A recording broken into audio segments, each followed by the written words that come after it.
आपल्याला एक समज आहे की सरकार, प्रशासन, राजकारणी लोक, कार्यकर्ते हे फार महत्त्वाचे आहेत.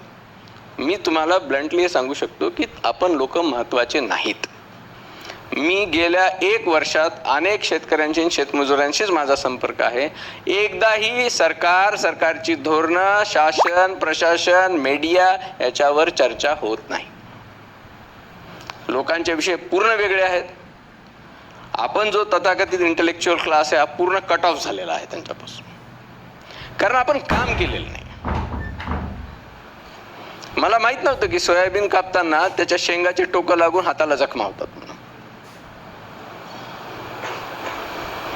शेणखत जर टाकायचं असेल तर ते कशा पद्धतीने टाकायचं हे पण मला माहित नव्हतं.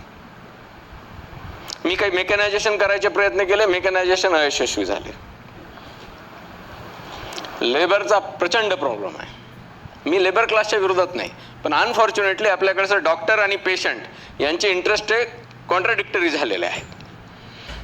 तसंच या 2 क्लासचं झालेलं आहे. हे दोन्ही क्लास गरीब आहे. तर आज कुठल्याही शेतकऱ्याकडे गेलात तर तो सरकारच्या नावानं ओरडतो. हा जो समज आहे हा तद्दन चुकीचा आहे. सरकारच्या नावानं कोण ओरडतं? की ज्यांच्या शेती आहेत, जे शेतात जात नाहीत, बस स्टँडवर बसतात, तिथे चहा पाणी करतात आणि कोण निवडून येईल, कोण पडल, पार अमेरिकेच्या निवडणुकीपासून ते गल्लीतल्या निवडणुकीपर्यंत चर्चा करणाऱ्या लोकांचा हा धंदा आहे.